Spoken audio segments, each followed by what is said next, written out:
নমস্কার বন্ধুরা, হোমকুক শর্মিষ্ঠাতে আপনাদের সকলকে স্বাগত। আজকে আমি করছি 10 টাকার সুজি দিয়ে আর 10 টাকার দুধ দিয়ে এরকম নরম নরম গোলাপ জামুন মিষ্টি। আপনারা অবশ্যই কিন্তু একবার হলেও বানিয়ে দেখবেন আর রেসিপিটা প্রথম থেকে শেষ পর্যন্ত দেখার জন্য আমার অনুরোধ রইল। নমস্কার বন্ধুরা, আমি শর্মিষ্ঠা আপনাদের কাছে নিয়ে চলে এসেছি নতুন এক রেসিপি নিয়ে। আজকে আমি করতে চলেছি শুধুমাত্র 10 টাকার সুজি আর 10 টাকার আমুল দুধ আর এতটা চিনি নিয়ে, মানে 200 গ্রাম মতো চিনি নিয়ে গোল গোল বড় বড় কালো জাম মিষ্টি। তো আপনারা চলে আসুন, রেসিপিটা শুরু করে নিয়ে যান। আপনাদের কাছে সকলের অনুরোধ রইল সবাই আমার রেসিপিটা প্রথম থেকে শেষ পর্যন্ত দেখুন। সুজিটা কিন্তু আমি এটার মধ্যে দিয়ে দিচ্ছি একটু লবণ। এই লবণটা দিলে একটু টেস্টটা ভালো হবে, তো একদম অল্প সামান্য পরিমাণে লবণ দিয়ে এটা আমি এরপরে দিয়ে দিচ্ছি। দেখুন হালকা করে নেড়ে নিয়ে এবার দিয়ে দিচ্ছি পরিমাণ মতো জল। জলটা দিয়ে এটাকে ভালো করে একটু ফুটিয়ে নেব। ভালো করে নেড়ে নিতে হবে, মানে ভালো করে টাইট করে নিতে হবে না।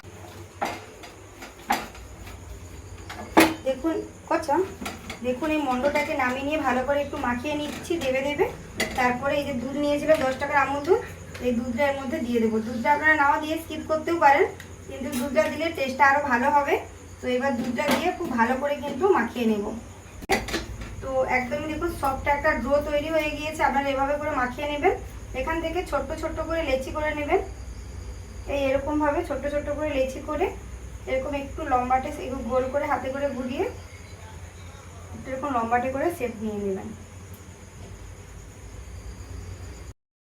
তার জন্য যে চিনিটা নিয়েছিলাম জল দিয়ে কড়াইয়ের মধ্যে দিয়ে নেব।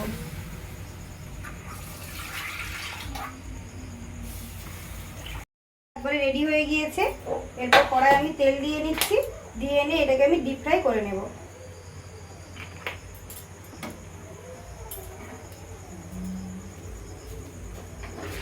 আর স্বাদের জন্য এতে দিয়ে দিচ্ছি আমি স্টার ফ্লাওয়ার আর কয়েকটা লবঙ্গ,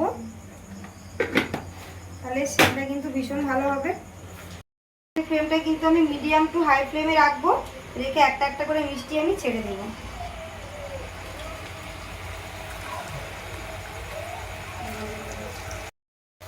এটা আমার ভাজা হয়ে গেছে, গোল্ডেন ব্রাউন করে ভাজা হয়ে গিয়েছে। এরপর আমি এটাকে তুলে রেখে দিই। বাকি যেগুলোকেও এরকম একই রকমভাবে কিন্তু ভেজে তুলে নেব।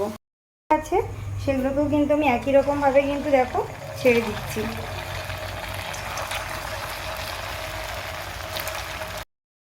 এটা কিন্তু আমার গোল্ডেন ব্রাউন করে ভাজা হয়ে গিয়েছে। এরপর দেখুন এটাকে আমি তুলে নিচ্ছি। সবগুলো কেমন কালার এসেছে দেখুন। এগুলো কিন্তু চিনি শিরাতে দেওয়ার পরেও কিন্তু আবার কালার আসতে থাকে, তাই খুব একটা বেশি কিন্তু কালার করবো না, এরকমভাবেই কিন্তু তুলে নেব। এই এসেছে। এবার এই সমস্তগুলোকে আমি চিনি শিরা দিয়ে নেব।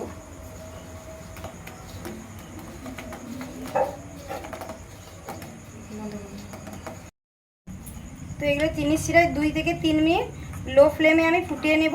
ফুটিয়ে গ্যাসটা বন্ধ করে কিন্তু আমি এটাকে ঠান্ডা করে নেব।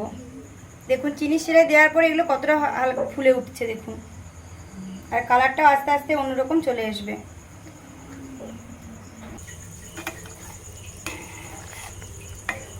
এটা আমার একেবারে কিন্তু হয়ে গিয়েছে। এটা সারা রাত্রি আমি এভাবে রেখে দেব, তাহলে এর ভেতরে কিন্তু রসটা ঢুকে যাবে।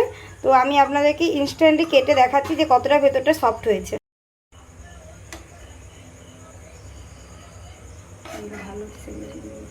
লোক দেখেন এটা। তো দেখুন এটা আমি কিন্তু তুলে নিয়েছি আর আপনাদেরকে কেটে দেখাচ্ছি যে ভেতরটা কতটা সুন্দর হয়েছে। তো এর ভেতরে তো এখনো মিষ্টি রস সেরকমভাবে ঢোকেনি, তো যতটা হয়েছে আপনাদেরকে কেটে দেখাচ্ছি। ভীষণ তো গরম।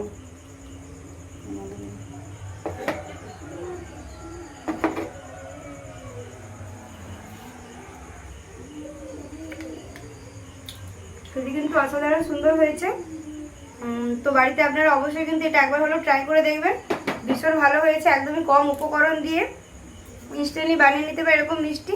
তো আমার রেসিপিটা যদি ভালো লেগে থাকে তাহলে একটা লাইক করে দেবেন, আর যারা যারা আমার চ্যানেল নতুন আছে তারা অবশ্যই আমার চ্যানেলটাকে সাবস্ক্রাইব করে দেবেন। পাশে থাকা বেল আইকনটা ক্লিক করে রাখবেন, যাতে করে নতুন নতুন ভিডিওর আপলোড আপনারা সবার আগে পেয়ে যেতে পারবেন। সবাইকে অনেক ধন্যবাদ আমার ভিডিওটা প্রথম থেকে শেষ পর্যন্ত দেখার জন্য। তো নমস্কার, ভালো থাকবেন, সুস্থ থাকবেন, ধন্যবাদ। সুন্দর কেমন লাগছে টেস্ট? সুন্দর। ভেতরটা দেখুন কিরকম হয়েছে, ভেতরটা দেখান কিরকম হয়েছে। কোনো ই নাই, কিচ্ছু নেই, গোড়া নেই। দেখছো দোকানের মিষ্টি দোকানে গোড়া থাকে। সুন্দর হয়েছে একদম সব, একদম কি সুন্দর। মুখে মিলিয়ে যাচ্ছে একদম।